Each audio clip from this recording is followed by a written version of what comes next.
The students of today's guest are mostly refugees or immigrants who speak about 63 different languages at home. In this episode, Holly Bess Kincaid talks about how she creates relevant lessons with personal connections, goes out into the community to connect with families, and fosters a safe space for her students to share their journeys. I know you'll be as inspired by her work as I am. This is Cindy Ingram, and welcome to the Art Class Curator podcast, where we're taking art out of the dark with thoughtful explorations and in-depth interviews designed to ignite curiosity and delight in art classrooms everywhere. Thank you so much to Holly Bess Kincaid for joining us today on the Art Class Curator podcast. Hi, Holly. Bess. Hello. So I am so excited to have you on because I have been following you on the internet for a while, and we got the privilege of meeting this last NAEA. And I am so excited to hear more about you and what's going on in your art world. So can you tell us a little bit about you and your background and your experiences? Yes. Well, I have been teaching. This is my 24th year of teaching. And wow. I started out in Virginia, have taught in Texas and Houston, and then back in Virginia again. So I've had kind of a diverse clientele of students that I've worked in very rural to very urban in Houston. And now I'm in Harrisonburg, Virginia, which is in the Blue Ridge Mountains of Virginia. Oh, beautiful. Yes. And my students are really unique. I have a unique clientele of students. We are a refugee relocation area. So I have students that speak about between 43 to 63 different languages, depending on the year and the fluctuation. So the city itself, we have 63. I believe in my school, we have 43 or 44 right now. Wow. That must be so fascinating, but also so challenging for you as a teacher. It's really unique. I was a bit shocked when I came from Houston to this area. In Houston, we had a lot of diverse English language learners, but they were not coming from such a trauma background. So it's definitely a unique situation because a lot of our students are immigrants or refugees. So they have a unique set of needs that we have to deal with. But there are some challenges when it comes to English language learners, and I think it's a growing population that teachers are having to try to adjust to. Just recently at NAEA, I was able to present on our refugee population and worked with Trina Harlow from Kansas, and she and I presented at NAEA about working with the refugee population and some of the challenges that I'm definitely facing and adjusting to.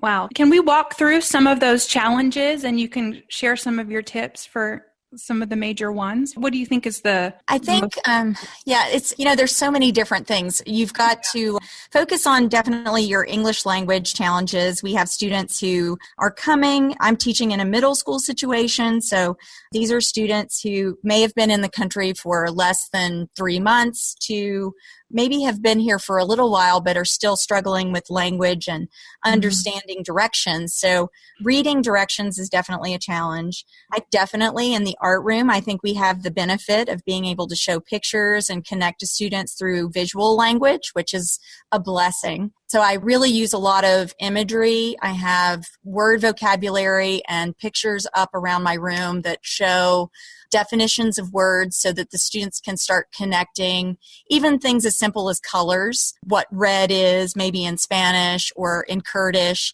so we can translate those for our students. Also, I think just really getting them to feel comfortable. Our students coming from different situations, they're just learning how to be in America and how to adjust in an American classroom. So some of those really simple things on how to, ask for help, and some of the really super basic things are things that we have to adjust and teach them how to be in our classrooms. Even things as simple as seasonal and cultural things that we do here in America as far as holidays and Thanksgiving, and all of those things are conversations that our students have in my classroom. And it's really fun to be in a room where we're all learning together and we can share about their cultures and where they come from and really kind of show pictures and have that opportunity to talk and learn together. Yeah, I found that to be true too. I've taught, my last school was mostly English language learners. It was all Spanish pretty much, but I found that discussing a work of art with the students felt to me like they safer for them, and they were more able to communicate about the art because there was no really right or wrong answer. They were just sort of expressing their opinions, and they felt, I think, more at ease talking about the images than maybe they would be in a different subject. So I found that to be really useful. Yes, I love sharing art history and art from around the world. And I think that it really can be a bridge that connects different students and different cultures. I had my students just recently, we went outside, we were looking at contemporary artists, and then we were doing some chalk mandalas out on the sidewalk. And a whole group of students got so excited because they were like, oh, that's in my culture. And there were different students from a lot of different places around the world who have radial designs that are part of their culture, whether it's in mosaics or in the chalk mandalas. But it was really interesting to hear these conversations and students sharing about the things that they saw in their country that was very similar. So they could start in different places and really start having these conversations based on a piece of artwork and a very simple starting point, but it really connects students together. And that's, I think, a big part about art for me is bringing the world together. And I love the idea of this global classroom and really bringing us all together through art. It's really a peacemaking opportunity. Yeah, I feel the same way. My focus really is art history and art appreciation. And when I have a story of when I used to teach community college, and I would have the students break up in groups, and they would each choose one culture from around the world and do a presentation about their culture and the art and that sort of thing. But one of my groups chose Islamic art, and one of the students in the group was Muslim. And it was at the same time, it was during the Iraq War. So it was maybe 2005 or 2006 or 2006 or 2007. I don't remember the exact year. But there was a lot of fear and a lot of mistrust of Muslim people. And so beautiful to have that group stand up and present about the Islamic art.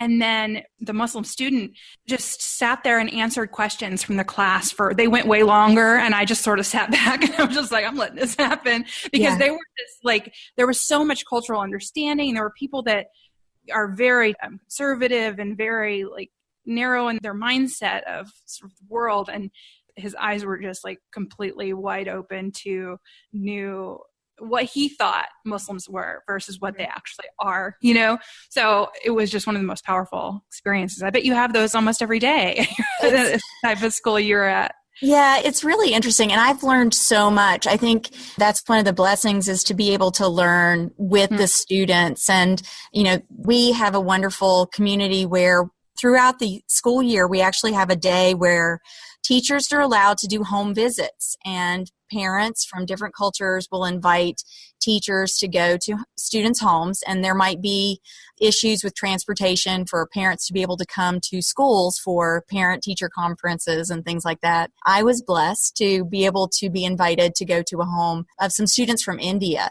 and it was on the Day of Colors, so I believe it's called Holly, the Holi, and they actually painted our faces with the chalk paints that they brought, and they had them. And it's wonderful to get to know some of the cultures from the students and be able to visit the families. And I'm thankful that our school community gives us that professional development time that we can go and actually meet with parents. And we also, throughout the year, will have opportunities where we have picnics or little interactive days on weekends in some of our communities and the kind of apartment complex areas, and we'll set up and have hot dogs or hamburgers and do chalk drawings on the sidewalks and play games with the kids. But it's an opportunity for us to get out there and be part of their community and really engage with the families and the students. And I think that's so important because they're new to our community, and we are weaving all of these different cultures together into a new group. So it's wonderful to have those engaging moments. I've done a couple projects with some of the students that I think have been really successful. A few years ago, I did a kite project with my students, and they were asked to create imagery on the kite of some of their goals and using symbolism, what they wanted to lift up into the skies, what their wishes for the future. And you cannot imagine the pure joy on some of these kids who have never flown a kite before, getting to run in a field and learn how to fly a kite and see their artwork just dancing across the sky. I actually invited the superintendent to come. One of our photographers said that was probably the best photograph he's ever taken, is seeing our superintendent running in the field. But I think, letting them be kids too is really important, because they've been through some difficult situations. And even 8th graders, there was great joy on their faces flying a kite. That's so wonderful. I love that, because, there's a lot of schools that have really active communities, and the parents are always up at the school, but there are these schools where the parents are working, or there's a lot of home life stuff happening where they can't be at the school every day. And I love that y'all are finding ways around that, and you're connecting with them regardless. That's just really amazing. And that kite thing, oh my gosh. It's one of my favorite kind of memories of just seeing them. So we're going to be redoing that here in a couple weeks. So I'm really excited. It's definitely worth repeating, and especially for the 8th graders as they're leaving and going off to high school, and having them kind of do some self-reflective goal setting. And just visually, it's wonderful. I had a student from Eritrea, I remember, who was doing some really beautiful imagery on his and reflecting on his culture and where he had come from. And so the imagery that the students from the different cultures show, I think, says so much about art and how we can use it as a visual language for these kids who do struggle with their English and learning. So it's a way for them to be able to communicate. And there's so much pride when they can feel like they are able to share with another person confidently through their art. Oh, yeah. Especially if they're, in a world where they're not familiar and they're speaking a language that they don't know, and everybody around them is speaking that language, that to make another human connection with a person is so valuable. I can imagine when your whole world is so foreign. Mm-hmm. Yeah, it's priceless. It's really priceless. And when you can give that child a little bit of confidence and a little bit of success, that can be the best part of their day. So. Yeah, definitely. So I can imagine that you might have some problems with behavior. Do you have any behavior problems? I have found that a lot of the students who are refugees and immigrants are just so grateful and thankful that behavior has really not been a huge issue with those students. They are very kind and very respectful, and I think they're some of the most precious individuals that I have in my classroom. I do allow my students quite a bit of choice, which I think also helps with behaviors. So I'm giving them some opportunities when they feel success that they engage in that and try those materials out. When I've done projects, I have a memory project that I do where the students get to share visually memories. We look at Art 21's series. And so we're looking at some contemporary artists and how they've used artwork to share memories. I share some of my own memories of art and ways that I've used art to tell some of my own stories. And the students are expressing things like where they've lived, what they've been through, people who are important to them. The memories can be sad or happy or funny, but they get to choose the material. So I think when students have that opportunity to delve into materials that maybe they feel a little bit more comfortable, or things that they want to learn a little bit more about, and they're a little bit more engaged, the behavior problems tend to drift away. Yeah. So I'm thankful that environment seems to be a peaceful and supportive environment for the kids. Yeah, that's wonderful. I know that I've experienced the same, and I also had a few students who they were trying, I think, and it may be different in your situation because there are so many in the same situation, but I had one particular student who was, I think he was self-conscious about his English-speaking abilities. Mm-hmm. And so he tried to hide that through a lot of sort of over-the-top personality and like talking back and that sort of thing. And I noticed it was really it was sort of a coping mechanism and a hiding type of thing. So it was really interesting to, once I got to the bottom of it, then I could figure out a way around it and make him feel more comfortable.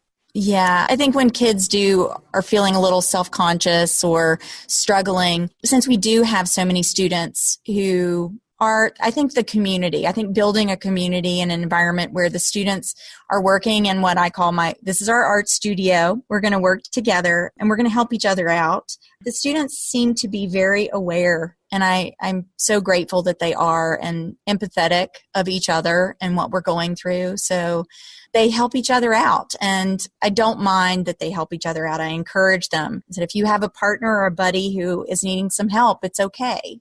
Whether they can translate sometimes. We do have a lot of Spanish speaking. We have Kurdish. We have just so many different languages. And so the students help each other out, which I think helps with a lot of that behavior things that might come up. That's wonderful. Now, you mentioned the memory project and the kite project, and those are very personal.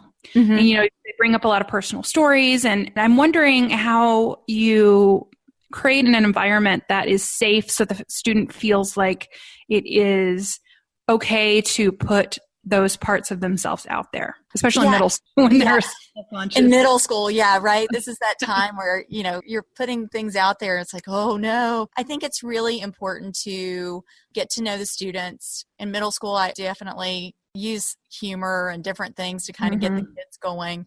But we also do in our district and in our school circle time. So the kids will come up to the front of the room and we'll sit in a very large circle. We set parameters for sharing within that time. We have a token that would be held when you get the chance to talk.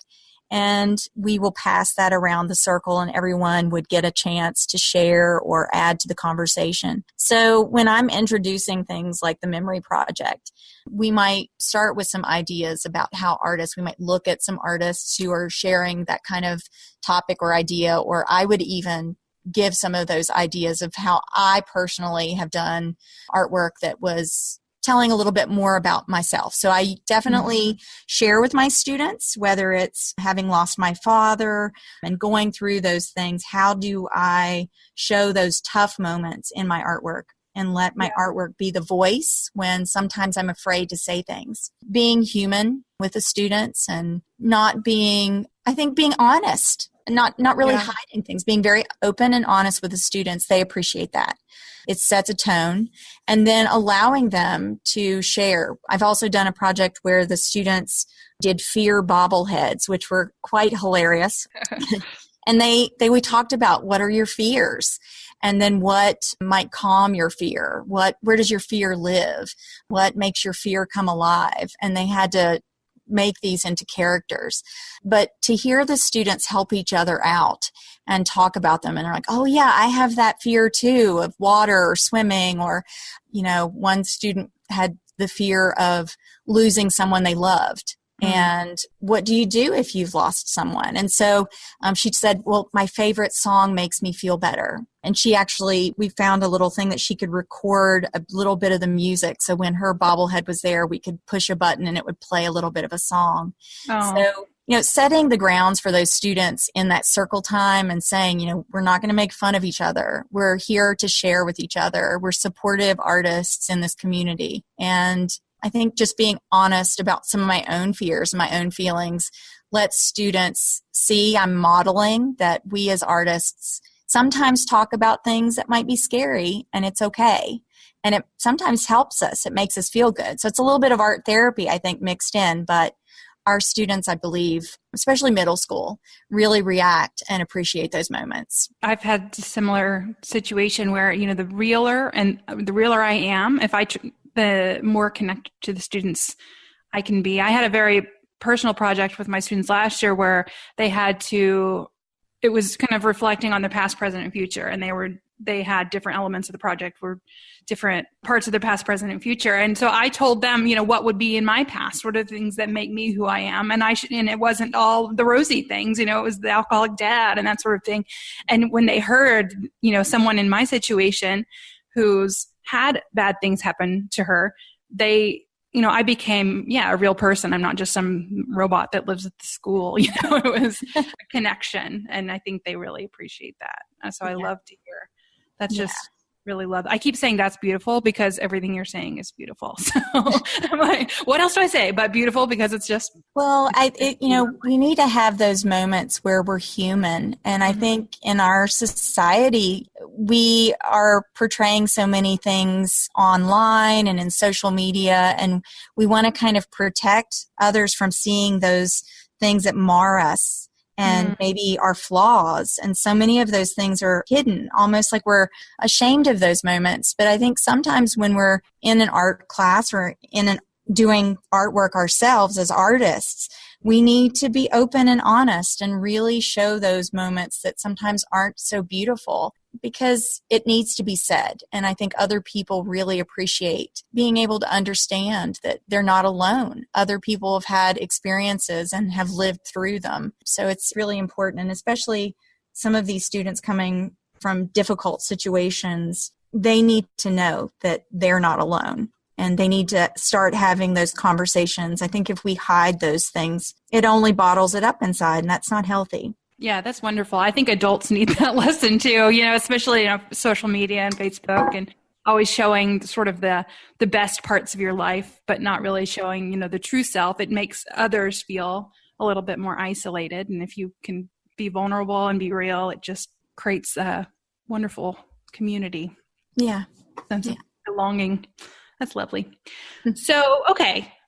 So I noticed your curriculum is very much tied to the students' personal journeys and their own self. How do you incorporate works of art into your classroom and other artists? What are some of your favorite ways to do that? We do a lot of things with sharing different artists or different things from different cultures.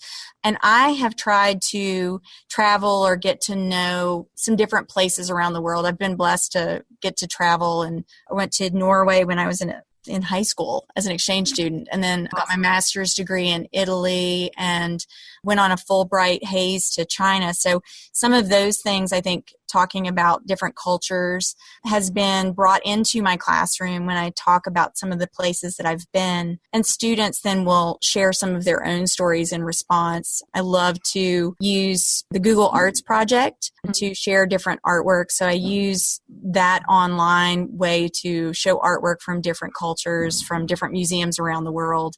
So that's something I definitely pull up and use on a regular basis and have conversations with students. That's awesome. And so do you usually choose artworks that are tied to the project that you're doing? Sometimes it's a theme or a material or a medium. I try to use broader topics if possible. So like those big idea projects like memory or fear. So something that would get the students starting, or it could be something more specific, Chinese pottery, and looking at some of those things. I'll create little galleries. The Google Arts project allows you to kind of select pieces of artwork and put them into your own little curated gallery that you can then share with students. So I enjoy using that to show artwork and let students be able to zoom in. I love their zoom feature, so you can really see the textures of things on paint and pottery, or the patterns that might be within a design. So it really depends on what we're talking about, the way I select some of the artwork that I might highlight. And then other times when it's broader subjects, kids will start talking about something and I will recall an artist and I'm like, oh, you need to look at, and then guide them to those artists. So having the Google Arts and Culture app on the iPads for students to be able to look up artists is also very nice, to have them have that resource at their fingertips. Oh, great. And I will, if people are not familiar with these, I'll make sure I link to this in the show notes. Yes. Yeah. I mean, Google's not hard to find. I'll link to it anyway. That's awesome. And while you were talking, I noticed you mentioned bringing in other subjects. And I imagine that bringing English language arts is something that is a big focus for not only you, but across your whole campus. What are some ways that you incorporate English language arts in your classroom? Yes, it's actually required that in every classroom, every day, all of our students are reading, writing, or speaking. So that's something that we do every single day. I have a couple different things that I definitely have the students do on a regular basis, whether it's looking at artwork. I do a project with the 8th graders usually that's called Think About Art. And each day of the week is a letter, T.H.I.N.K. And so I guide the students to think about artwork. So it might be a piece of artwork that I want them to look a little bit closer at that might connect to a project that we're doing. But on Monday, it's just sort of a warm-up when they come into the room. They'll tell me about what they see in the artwork that's on the screen. On Tuesday, how was the artwork created? On Wednesday, it's interpret. On Thursday, now give me your judgment. What do you really think about the artwork? And then on Friday, it's get to know the artist. So I'll give them some information and background about who the artist is and what the piece was or the story behind it. So there are things like that where the students are doing really simple writing. I have a kind of handout that I'd be happy to share that I have the students kind of write, and it's very simple for teachers to pop in a new piece of artwork if they wanted to do it on a handout rather than on a big screen. But that's one way. I do have the students use ChatterPix to do recorded video talking about their artwork. So that's a really fun way for students to talk about artwork, do critiques, but really just getting the students to be using their language skills and listening and talking about artwork, I think is important on a daily basis. Well, that think thing is pretty awesome. So it's the same artwork every day for a week? Yeah. Yes. So they're really, I think, going more in depth when you see the same piece. Mm-hmm. It's encouraging them to look more than just those 10 to 15 seconds that I think so many, when they're looking at artwork, they just glance at it and, okay, I'm done. I've seen it. I'm really asking them to come in and analyze and look and describe. So they're going through, but by using think, I think it is having them go more in depth. So each day it's way to look at one specific element. We're not doing all of the dissecting of the artwork in one day. And it's giving them time to maybe notice something. So if they notice something on Tuesday that they need to go back, they can go back and add to their worksheet. Yeah, you basically go through the 4 steps of art criticism: description, analysis, interpretation, and evaluation. And I think that's awesome. And I love that you wait until the end to give the information about the artist, because that's one of my pet peeves, is for someone to go in and start teaching about the artist before the student has had a chance to really explore the art for themselves. But I love that you add that in there too, but it's at the end. Yes. Yeah. It's sort of the jewel. Some of the kids will try to take guesses as they go through. It's really interesting. By the end of the year, some of them will start to recognize artists by style if I repeat one, or they'll be like, oh, this reminds me of. So when they see things that are, in the same style of Impressionism or something, they will, oh, that reminds me of that one that we did in the fall. So it's really fun, because by looking at a piece for a full week, you're definitely going to remember that a little bit more. Oh yeah. I mean, it just becomes a part of who they are, and it's just part of their visual vocabulary. And that's wonderful. Yeah, I've spent multiple class periods on just, one work of art, and that makes such an impact on the students because it's something they remember, and that's just fantastic. Now, you said you had a handout. Do you have that on your blog, the Think thing? Yes, on Capital of Creativity, which is a Weebly website. I do have the worksheet. It is on there. You can actually do a search for Think About Art, and you will be able to find that. I do a lot of my worksheets on Canva, which I think is kind of a nice way to make them, they look nice. But so it's definitely there in a PDF form that can be downloaded and edited with whatever artwork you would like. And it has a description there. And I believe they're also live on Canva. So I'm on there that you can search me up and find those links to some of the worksheets that I've done. That is amazing. I will make sure I put those links in the show notes as well, so that you listeners don't have to go through and search. But that is such an amazing resource, and I wish I would have thought of it myself. That was so good. I would be using that like tomorrow if I was in the classroom. So that's awesome. And I have a thinker. I have the thinker drawn up in my classroom, so he's right there ready to think about art. Oh, that is so perfect. And it's just they're doing something different every day. So that's not necessarily they're not getting bored with any one thing. And they know what to do when they come in, and makes the whole rest of the class run better. And then, building up that arsenal of artworks in their vocabulary. I mean, that's perfect. It's I a love nice it. warm up. Yeah, it's Yes. just a very simple warm up. They know what to do when they come in the room. And it's also something that if we do get busy with other things, I can put it away and bring it back. So it can be something when they come in, oh, we're doing Think About Art. It's up on the screen. Get ready. So, yeah, it's a routine. Yes, I love that so much. Perfect. I think that's a good place to end the discussion. I know that you have given me so many different ideas, and I'm sure that the listeners are thinking the same thing. So can you tell us, how can teachers connect with you online? Can you just give us again the link to your blog and maybe your favorite social media so we can find you? Okay. I am on Twitter. I'm very active on Twitter. My screen name on Twitter and Instagram is ArtLady HBK. So that's my initials of my name, Holly Bess Kincaid. And my nickname has been Art Lady as long as I can remember. So if you ever see a Virginia license tag that says Art Lady, that would be me. Just wave. You can find me on the Capital of Creativity, Weebly.com, or you can find me on Pinterest. Just look up Holly Bess Kincaid. Awesome.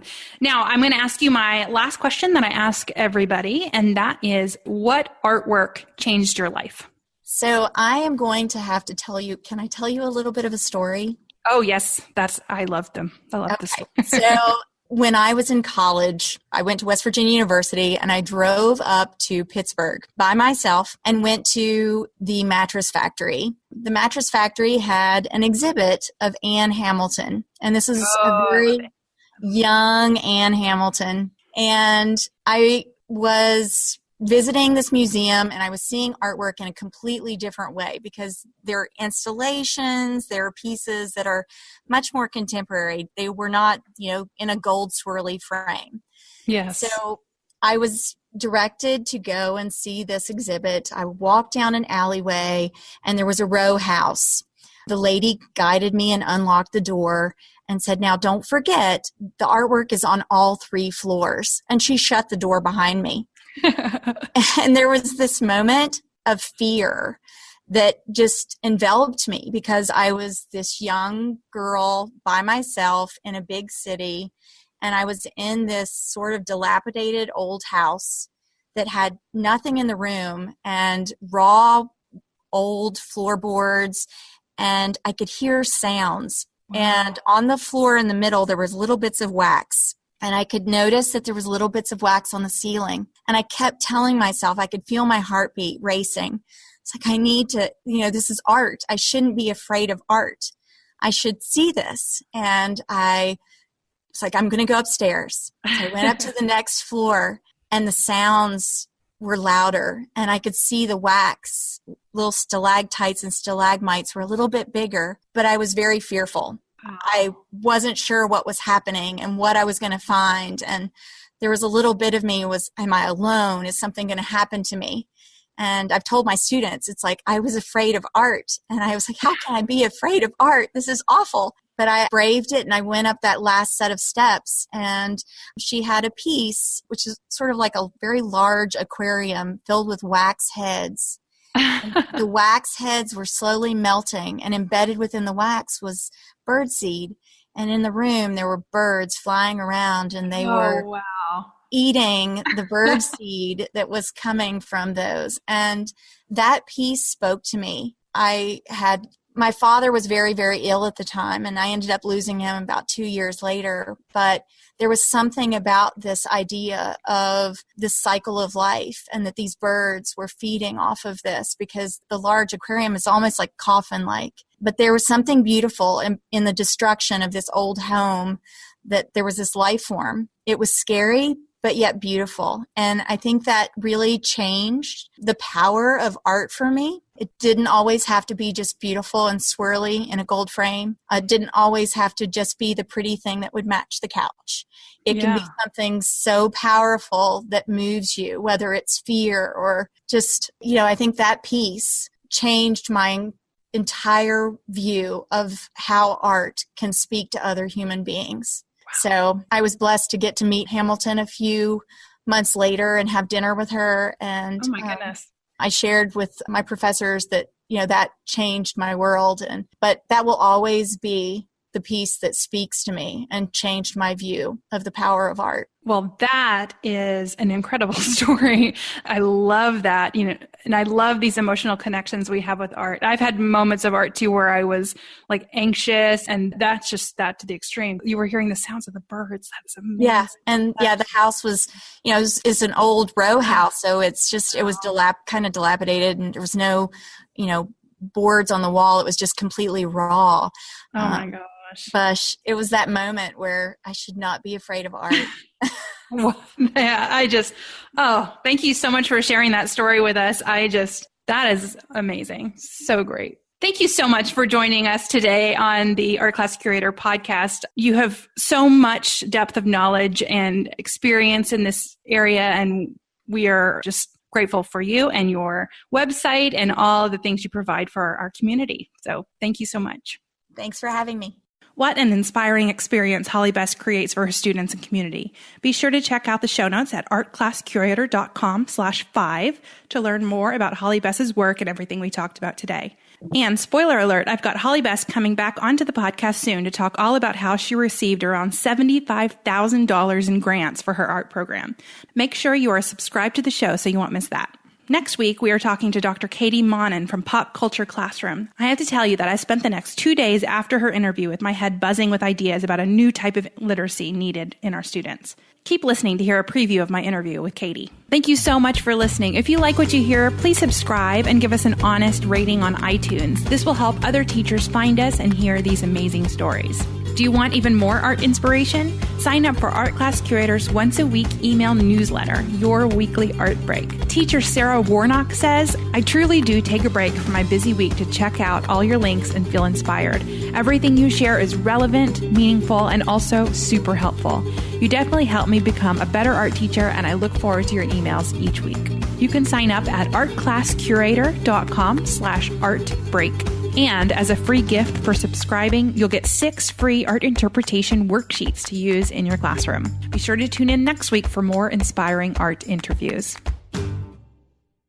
In like Amazing World of Gumball or Clarence or the shows that are on now, they're operating on this literary level where the stories continue, the characters are deep, there's deep exploration of plot, setting, theme, all those things we teach in language arts and in the standards.